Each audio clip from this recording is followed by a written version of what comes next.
یہ صدائے حریت جموں کشمیر ہے۔ کشمیر اپ ڈیٹ کے ساتھ ابن سلام۔ سینئر حریت رہنما اور تحریک حریت جموں کشمیر کے چیئرمین محمد اشرف صحرائی نے جلیانوالہ باغ قتل عام کی برسی کے موقع پر کہا ہے کہ کشمیریوں سے زیادہ اس کی تکلیف کوئی محسوس نہیں کر سکتا جنہوں نے 1947 سے بھارت کے ہاتھوں ایسے لاتعداد قتل عام کے سانحات سہے ہیں۔ اپنے ایک بیان میں انہوں نے ایسے کئی واقعات کا ذکر کرتے ہوئے کہا ہے کہ مقبوضہ کشمیر میں بھارت کی وحشت و بربریت اور خون ریزی کی طویل تاریخ موجود ہے۔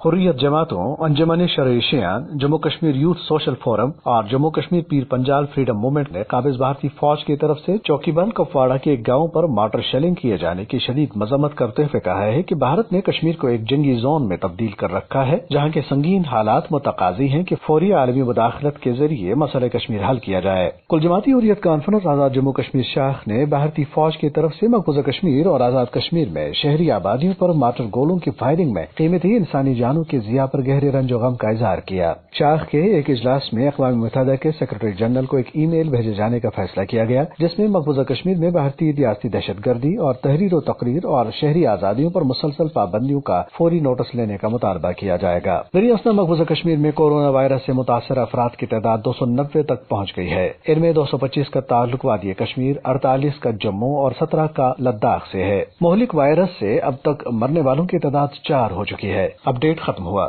وحشی بھارتی فوجیوں کے ہاتھوں کپواڑہ میں ایک معصوم بچے اور ایک خاتون سمیت 3 افراد کا سفاکانہ قتل اس منظم نسل کشی کا تسلسل ہے جس کے تحت بھارت 1947 سے 6 لاکھ جبکہ گزشتہ 3 دہائیوں کے دوران 1 لاکھ کے قریب مسلمانوں کو شہید کر چکا ہے۔ اپنے ہندوتوا ایجنڈے کے تعاقب میں بھارت کشمیریوں کو صفحہ ہستی سے مٹانے کے علاوہ ایسی مسلم دشمن قانون سازی میں بھی مصروف ہے جس کا مقصد غیر ریاستی ہندوؤں کی آباد کاری کے ذریعے مسلمانوں کو اقلیت میں تبدیل کرنا ہے۔ اس حوالے سے سنتے ہیں جموں کشمیر تحریک خواتین کی سیکرٹری جنرل اور حریت کانفرنس آزاد کشمیر شاخ کی خاتون رہنما مسز شمیم شال کی گفتگو۔